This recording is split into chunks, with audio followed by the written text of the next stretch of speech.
అందరికీ నమస్కారం. మన రాష్ట్రంలో ఒక చేతగాని పలికి మాలన దద్దమ్మ ఈరోజు రాష్ట్ర విద్యాశాఖ మంత్రిగా ఉన్నాడు. మనందరికీ తెలిసిందే, పేదవాడికి బాగా చదువుకొని ప్రభుత్వం ఉద్యోగం తెచ్చుకోవాలని చెప్పి ఎంతో ఆశ ఉంటుంది. ఈరోజు ఈ కూటమి ప్రభుత్వం ఆ ఆశపై నీళ్లు చల్లింది. ఎలక్షన్ల ముందర ప్రతి ఊరు తిరుగుతూ నారా లోకేష్ గారు యువగలం అనే పాదయాత్ర ఏర్పాటు చేసుకుని ప్రతి ఊరు తిరుగుతూ యువతకు సంబంధించి ఎన్నో హామీలు ఇవ్వడం మనందరూ చూసాం. అదే ఆ యువత అందరూ కూడా వారి ఏవైతే హామీలు ఇచ్చారో అవన్నీ నమ్మి ఈరోజు మనం చూస్తే 160 పైసలకు సీట్లు ఇచ్చేది కూడా మనందరికీ తెలిసిందే. కానీ ఎలక్షన్లు గెలిచిన తర్వాత ఏ విధంగా యువతని మోసం చేశారో కూడా మనందరికీ కూడా చూస్తూ ఉన్నాం. యువత అందరూ కూడా ఆశపడ్డారు, కూటమి ప్రభుత్వం భారీ మేయర్తో గెలిచింది, మా అందరికి కూడా న్యాయం జరుగుతుంది అని చెప్పి చాలా కూడా ఆశపడ్డారు. కానీ ముఖ్యమంత్రి అయిన తర్వాత కూడా ఆయన మొదటి సంతకం ఆయన తండ్రి కూడా మొదటి సంతకం టీఎస్ఎఫ్ని పెట్టారు. అప్పుడు కూడా మనందరూ చూసాం, యూత్ అంతా కూడా పెద్దగా ఆశపడ్డారు, ఏమో మాకు న్యాయం జరుగుతుందేమో, మా అందరికి కూడా ఉద్యోగాలు వస్తాయని చెప్పి చాలా ఆశపడ్డారు. తెలుసు వాళ్ళందరికీ తెలుసు అది, ఎందుకంటే ఇది వెన్నుపోటు ప్రభుత్వం కదా, మాకేమైనా వెన్నుపోటు పరుస్తారని ఆశ కొద్దిగా ఏడో చిన్న అనుమానం అయితే ఉండేది. అన్నట్లుగానే ఈరోజు ఏదైతే బ్రాండ్ అంబాసిడర్ వెన్నుపోటుకి బ్రాండ్ అంబాసిడర్ ఉన్నారో చంద్రబాబు నాయుడు గారు రాగానే ఏ విధంగా పిల్లనిచ్చిన మామకి ఏ విధంగా పోటు పొడిచి అన్ని పైకి పంపించాడో అదే విధంగా యూత్లందరికీ కూడా వెన్నుపోటు పడతామని మనం అందరూ చూస్తున్నాం.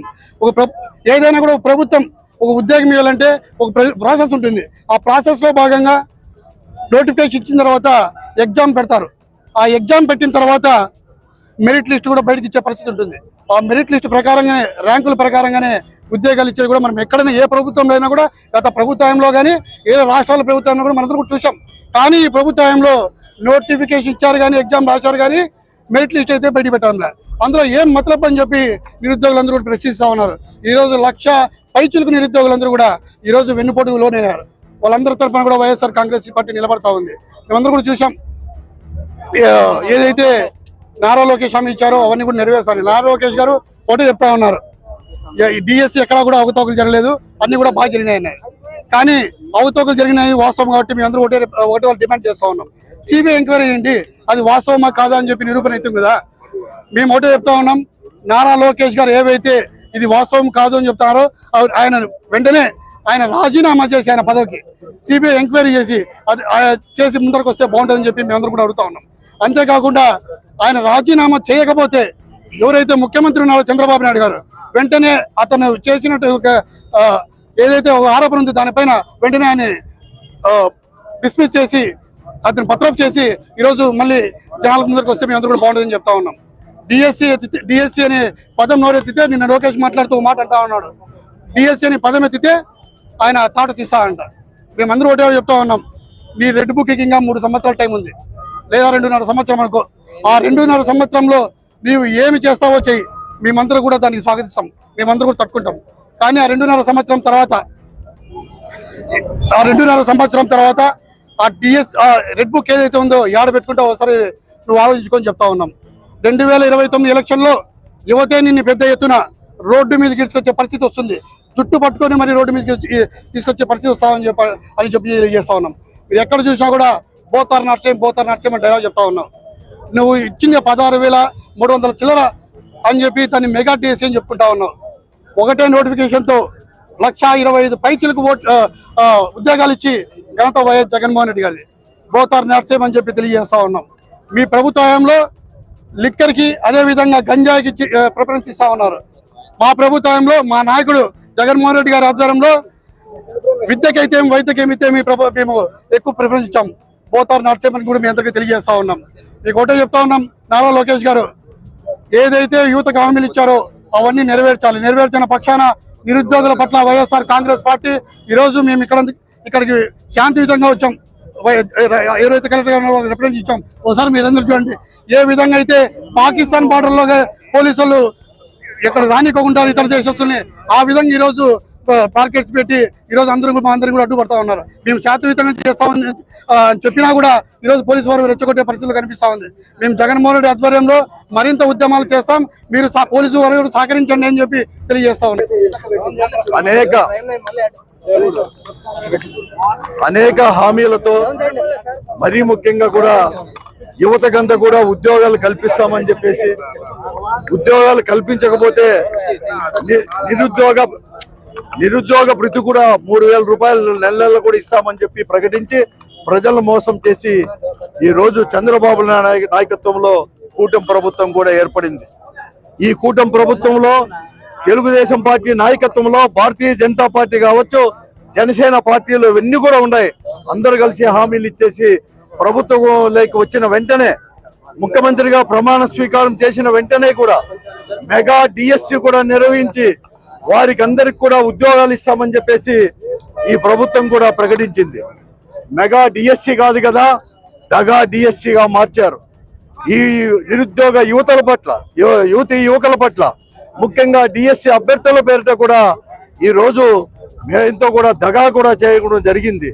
ఈ రోజు మెగా డిఎస్సి పేరిట పరీక్షలు నిర్వహించి మొట్టమొదటిగా కూడా 25,000 ఉద్యోగాలు ఉన్నాయని చెప్పేసి ప్రకటించి మళ్ళా కూడా తుదకు 16,340 మంది ఉద్యోగులు మాత్రమే ఉన్నాయని చెప్పేసి నోటిఫికేషన్ ఇచ్చి పరీక్ష నిర్వహించి తర్వాత రిజల్ట్ రాకమునిపే వారందరికి కూడా మెరిట్ లిస్ట్ కానీ సెలెక్టెడ్ లిస్ట్ కానీ ప్రకటించక మునిపే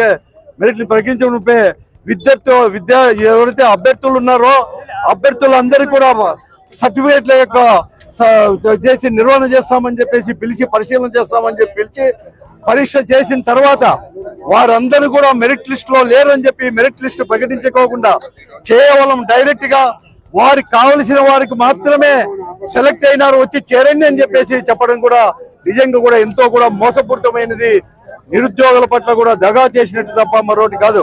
నేను అడుగుతున్నాను ఈ ప్రభుత్వాన్ని, మీకు నిజంగా కూడా నిజాయితీ అనేది కూడా ఉంటే ఈ రోజు నవీన్ అనే ఒక అభ్యర్థి ఒక అవుట్ సోర్సింగ్ అభ్యర్థి, అవుట్ సోర్సింగ్ లో పనిచేసే అభ్యర్థి ఈ రోజు మొట్టమొదటిగా కూడా మెరిట్ లిస్ట్ లో మొట్టమొదటిగా కృష్ణా జిల్లాలో ఉన్నాడని చెప్పి ప్రకటించడం కూడా జరిగింది. కానీ అతనికి తీరా కూడా చేస్తే అతను అనేది కూడా ఉద్యోగం కూడా ఇవ్వలేదు. అతను ఎందుకు ఉద్యోగం ఇవ్వలేదని చెప్పి అతను కోర్టుకి ఎక్కితే ఈ రోజు ఈ రాష్ట్ర అధికారులు, ముఖ్యంగా ఉద్యోగ శాఖలో ఉండే అధికారులు, మంత్రితో సహా ప్రతి ఒక్కరు కూడా ఈ రోజు చెప్తున్నారు నవీన్ అతను వచ్చేసి ఇంటర్వ్యూకి కూడా అటెండ్ కాలేదని చెప్పి నేను చెప్తా ఉన్నారు. నేను ఒకటే ఈ ప్రభుత్వాన్ని అడుగుతున్నాను, నవీన్ అనేవాడు ఉద్యోగం పరీక్ష నిర్వహించినప్పుడు పరీక్ష విభాగంలోనే దాంట్లో కూడా ఒక ఉద్యోగం ఉండేది, వాస్తవమా కాదా అని ఈ రోజు చెప్తా ఉన్నాను. ఈ రోజు అభ్యర్థులు, ఈ రోజు అధికారులు ప్రకటిస్తున్నారే నవీన్ ఉద్యోగస్తుడు ఎప్పుడో 10 సంవత్సరాల కిందటో 8 సంవత్సరాల కిందటో రాజీనామా చేసినాడు. నేను అడుగుతున్నాను, ఎంక్వైరీ చేపించండి. ఈ రోజు పరీక్ష నిర్వహించినప్పుడు కూడా అతను నవీన్ అవుట్ సోర్సింగ్ ఉద్యోగస్తులుగానే ఉన్నాడు అని చెప్పి చేస్తున్నాడు. అతను అందుకోసమే కోర్టుకు కూడా వెళ్ళినాడు. మెరిట్ లిస్ట్ లో కృష్ణా డిస్టిక్ లో నాదే మెరిట్ లిస్ట్ లో మొట్టమొదటిది అని చెప్పేసి ఈ రోజు కూడా అతను ప్రకటించి కోర్టుకు కూడా వెళ్ళాడు. అంతేకాదు ఈ రోజు అందరూ కూడా చెప్తున్నారు ఈ మెరిట్ లిస్ట్ ప్రకటించుకోకుండా మరీ ముఖ్యంగా స్పోర్ట్స్ కోటా ఇవన్నీ కూడా దాదాపుగా కూడా 15 లక్షలకు 20 లక్షలకు కూడా అమ్ముకునే వైనాన్ని ఈ రోజు ఈ రాష్ట్రంలో కూడా చూస్తున్నాం. ఆలస్యంగా కూడా ఇవన్నీ కూడా బయటికి కూడా వచ్చేసాయి, లీక్ అయినాయి. అందుకోసం ఈ రోజు నిరుద్యోగ యువత రోడ్లపైకి వచ్చారు. వైఎస్ఆర్ కాంగ్రెస్ పార్టీ ఆధ్వర్యంలో ఈ రోజు యువజన విభాగం యొక్క ఆధ్వర్యంలో పెద్ద ఎత్తున రాష్ట్రంలో కూడా కలెక్టరేట్ ముట్టడి కూడా చేయడం కూడా జరిగింది. కలెక్టరేట్ ముట్టడి చేస్తే సరైన జవాబు చెప్పలేక ఈ రోజు బందోబస్తు కూడా పోలీసు వాళ్ళు అడ్డం పెట్టి లోపలికి కూడా వేయకుండా ఎక్కడ చూసినా కూడా ఉండేది. దాన్ని కూడా మనం అందరూ కూడా ప్రత్యక్షంగా కూడా చూస్తున్నాం. అయినా యువత అనేది కూడా ఎక్కడ లేదు. కానీ ఈ రోజు నేను అడుగుతున్నాను, ఇక్కడే కాదు ఎన్డీఏ కూటమి ప్రభుత్వం ఈ రాష్ట్రంలో ఉన్న కేంద్రంలో ఉన్నా కూడా ఎక్కడ చూసినా కూడా ఈ యువతకు కూడా మోసం చేస్తానే ఉంది.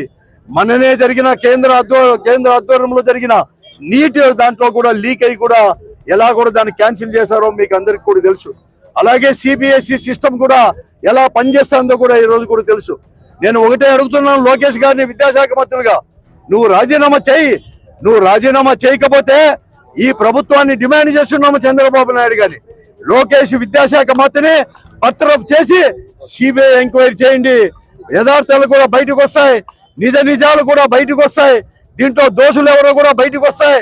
ఈ రోజు దానికి ప్రభుత్వం అనేది కూడా జవాబు చెప్పలేక అధికారుల చేత, ఈ రోజు ఐఏఎస్ అధికారుల చేత కూడా పొంతనలేని సమాధానం చెప్పుకుంటూ ఈ రోజు విలేకరులు అడిగిన దానిలో కూడా ఆన్సర్ చెప్పలేక ప్రశ్నలు కూడా దాటవేస్తున్న విషయాన్ని కూడా అందరూ కూడా గమనిస్తున్నారు. ఏదేమైనా కూడా మేము ఈ ప్రభుత్వము వెంటనే విద్యాశాఖ మంత్రిని బర్తరఫ్ చేసి సిబిఐ ఎంక్వైరీ చేసేంత వరకు కూడా వైఎస్ఆర్ కాంగ్రెస్ పార్టీ పోరాటం చేస్తానే ఉంటుంది. దీని అందుకు కూడా వెంటనే కూడా చేయాలని చెప్పేసి కూడా డిమాండ్ కూడా చేస్తున్నాం. ఈ రోజు ఈ విషయాన్ని ఈ ప్రభుత్వానికి స్పష్టంగా చెప్పడానికి యువజన ఆధ్వర్యంలో కూడా ఈ రోజు అంటే యూత్ వైఎస్ఆర్ కాంగ్రెస్ పార్టీ ఆధ్వర్యంలో కూడా పై కూడా మెమరాండం ఇస్తాము, వెంటనే కూడా బర్తరఫ్ చేయాలని చెప్పేసి కూడా మేము డిమాండ్ కూడా చేస్తా ఉన్నాం. లోకేష్ నైతిక బాధ్యత వహించి ప్రజాస్వామ్య పద్ధతిలో రాజీనామా చేయాలి. రాజీనామా చేయకపోతే ముఖ్యమంత్రి గారిని మేము అడుగుతా ఉన్నాము, వెంటనే అతన్ని విద్యాశాఖ మంత్రి లోకేష్ గారిని బర్తరఫ్ చేయాలి. బర్తరఫ్ చేసి సిబిఐ ఎంక్వైరీ చేయాలి. మీ ప్రభుత్వం యొక్క నిజాయితీని కూడా నిరూపించుకోవాలి. లేకుంటే మీరు శిక్ష అనేది కూడా మీరు వేసుకోవాలి, లేకుంటే ప్రజలు చేస్తారు. ఇంతేకాదు ఆ రోజు జగన్మోహన్ రెడ్డి గారు ముఖ్యమంత్రిగా ఉన్నప్పుడు కొన్ని లక్షల మందికి ఒక నెలలోనే 30 రోజుల లోపల పరీక్షలు నిర్వహించి నిజాయితీగా నిర్భయంగా చేసి నిష్పక్షపాతం కూడా సెలెక్ట్ చేశాం. దాదాపుగా సచివాలయ ఉద్యోగస్తుల్ని 1,25,000 పైబడి కూడా మేము కూడా ఉద్యోగాలు ఇవ్వడం జరిగింది. అనేక కాంట్రాక్ట్ ఉద్యోగస్తులకు కూడా ఇవ్వడం కూడా జరిగింది. 44,000 మందికి కొత్త వారికి అవుట్ సోర్సింగ్ ఉద్యోగాలు కూడా ఇవ్వడం జరిగింది. ఎక్కడ కానీ అవినీతి ఆరోపణలు అనేది కూడా ఎక్కడ రాలేదు. నిష్పక్షపాతంగా నిజాయితీగా ఎవరు సెలక్షన్ ఎవరైతే మెరిట్ లిస్ట్ ఉన్నారో ప్రకటించి చేసిన వైనాన్ని ఆ రోజు కూడా మెరిట్ లిస్ట్ కూడా ప్రకటించేశాం. కానీ ఈ రోజు అటువంటిది ఎక్కడ లేదు.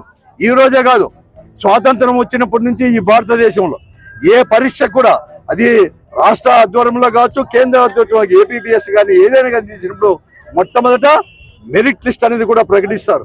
1:2తోనో లేకుంటే 1:1.5తోనో మెరిట్ లిస్ట్ అనేది కూడా ప్రకటిస్తారు. అటువంటిది మొట్టమొదటిగా ఆంధ్రప్రదేశ్ కాదు భారతదేశంలోని ఏ ప్రభుత్వం చేయని విధంగా మెరిట్ లిస్ట్ లేకోకుండా, సెలెక్టెడ్ లిస్ట్ లేకోకుండా నేరుగా అభ్యర్థులకే, అది కూడా ఒకప్పుడు అభ్యర్థులందరినీ కూడా సెలెక్ట్ అయిన వాళ్ళందరినీ కూడా విజయవాడకి పిలిపించి ఉన్నది ఉన్నట్టుగా ఒక రోజు ముందు సాయంకాలమే అది కూడా రద్దు చేసి నేరుగా వాళ్ళకి పంపించడం, ఇవన్నీ కూడా అనుమానాలకు కూడా రేకెత్తిస్తున్నాయి. వారి నిజాతిని కూడా నిరూపించుకోవాల్సిన అవసరం ఉంది. వెంటనే లోకేష్ గారిని బర్తరఫ్ చేయాలి, సిబిఐ ఎంక్వైరీ చేయాలి. వారి శిక్ష కూడా ఎవరైతే దీంట్లో ఉన్నారో ఆ దోషుల్ని కఠినంగా కూడా శిక్షించాలని చెప్పి కూడా మేము కోరుతా ఉన్నాం.